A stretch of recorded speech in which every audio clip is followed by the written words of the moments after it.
corporate communication, strategic management, stakeholder management, socio-economy or neoclassical economy. If you want to learn more about these concepts and discover more, keep watching this video.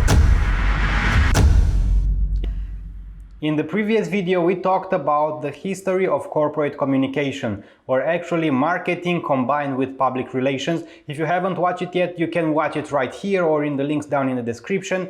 And you may know at this point that businesses and companies in our days realized that they need to pay attention to publics. They need to pay attention and communicate with their stakeholders, because corporate communication came as a management tool for the stakeholders and relationships with them in order to develop and protect their image, identity and reputation. If you don't know about the image, identity and reputation of a company, I created another video about that and you can find it right here or in the links down in the description below. So as I said, because the business managers realized that stakeholders are important, are essential for a company, they realized that these stakeholders need to be communicated with and they also need to be managed. So let's see why a company would like to invest energy, time, effort and money in looking at stakeholders groups. Nowadays it is considered that organizations need to be considered legitimate by both market and non-market stakeholders groups,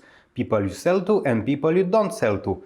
Legitimacy in this case means more than just taking financial accountability. It includes taking responsibility for the company's performance in both social and environmental terms. So what this concept of legitimacy means is that outside your company there are two types of people. Both of them are stakeholders, and some of them care about your company and about your actions, and some of them don't really care about your company. Well, they don't care about your company until your actions influences the society they live in or they harm other people. So they look at your actions, and if you influence the society or the environment in a way that is harmful towards them or not even, they will become important for you as stakeholders groups. To understand this better, I'll give you an example. Let's say that your company produces and sells furniture. Right? Well, naturally there are people who buy from your company and there are other people who don't really care about your company. But if you start, well, let's say firing people, and let's say that the business requires you and you have to get rid of 50% of your employees, and suddenly hundreds or maybe thousands of people don't have a job anymore. Well, now you can be sure that those stakeholders that previously didn't care about your company, now they do, and now they will have publics and groups of stakeholders that are against your company because you harmed the society by laying off 50% of your employees, which may be hundreds or thousands of people. They won't care that maybe you didn't have the money to pay them. Well, they will just care that now 50% of people in the society, or whatever, hundreds of people, don't have a job anymore because of you. Or let's keep going with the example. Let's say that you don't have to fire people, but that you need to cut trees to produce your furniture from a new forest. Well, if there is news that you cut trees from, well, let's say a protected forest, and now baby squirrels don't have a house anymore because you're a hyena who only cares about making money and selling expensive furniture to make profit, nobody will care that you didn't have to fire 50% of your employees and that you're actually giving these people a job and you're paying them. They will only care about the baby squirrels because you are cutting trees in a protected area, which obviously is against the law, but let's say that at an extreme there will always be consequences for your actions, and even if your actions are good for the business, if the public don't like it, well, the public won't like it. So this is what taking accountability means in both the market and in the environmental terms. And you want these people to think, pay attention, you want them to think that you take accountability and responsibility for your actions and all around the company, and that the company, your company, is a good citizen. Well, in reality, some companies, well, many companies, okay, most of the companies, obviously, they frame this accountability that they take for the environment and that they take for their actions.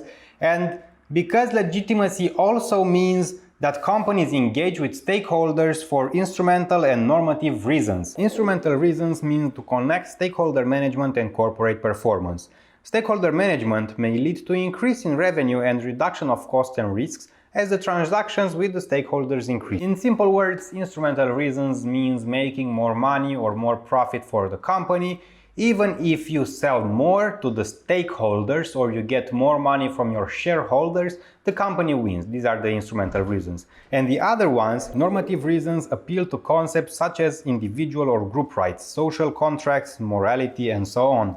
From a normative perspective, stakeholders are persons or groups with legitimate interest in aspects of corporate activity. The interests of all stakeholders are in effect seen as some value to the organization, and each group of stakeholders merits consideration. Now that we have seen why a company would invest time, money, effort, and energy into paying attention to stakeholders, it is the time to see the two models for managing the stakeholders. Also, one important note. The fact that the companies started to look at stakeholders marks a historical point, because it also marks a transit from what was called a Neoclassical Economic Theory to something that is called the stakeholder model, or well, a social economy theory. The Neoclassical Economic Theory suggests that the purpose of the organization is to make profits. They are only accountable to themselves and to their shareholders, and only by doing so they can contribute to wealth for itself and wealth to the society at large. The socio-economic theory suggests that the question of who counts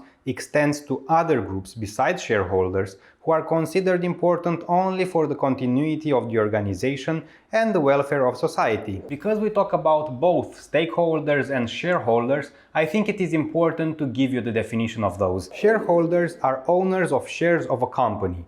Stakeholders are groups of people who can affect or may be affected by a company's actions.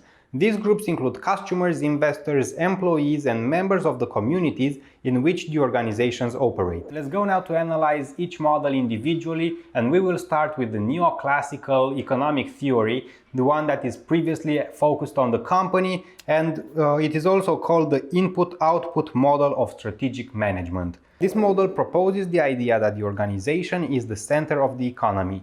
The investors, suppliers, and employees are contributors, so the company can transform the resources they offer, such as investments, labor, or physical resources, into outputs that benefit the customers. Of course, for their input, every contributor gets rewarded financially, and it is all about finance. So in this model, the company is the core of everything. It kind of says that everybody should be thankful that the company exists, because they take the raw materials and create an infrastructure, and they produce the products that help the customer satisfy their needs or to solve their problems, which is not wrong. Leading an organization is no easy thing. Important aspects regarding this model: power lies with the organization. The parties are dependent on the organization, and the interest of these parties is purely financial. You may say it's quite a cold model. You may say that it is all about money, and if you'd say so, you wouldn't be wrong. However, as rigid as it is, it's as efficient as it is. Because in reality, at the end of the day, a company has to create all the infrastructure around it to collect the resources, the raw materials, to produce the products, and after that to market and sell the products to satisfy the customer needs. This is what they say they do, but in reality, managing the company is no easy thing. And let's have also a look at the other model, the stakeholders model of the strategic management. This model assumes that anybody who has legitimate interest in an organization do so to obtain benefits, and that there is in principle no priority for one set of interests and benefits over another.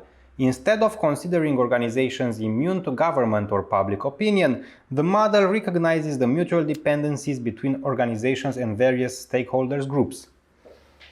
Considering the information you have from the previous videos, I believe that you can understand why this stakeholder model is applicable nowadays, because you have a diversity of suppliers or competitors, of customers, and you as a company need to adapt with which one of them. There is no more independency of the company, where the company was the core of everything, selling the products and having maybe a monopoly, and being immune to the government because they were sponsoring the government, as you know from the history of development of the corporate communication.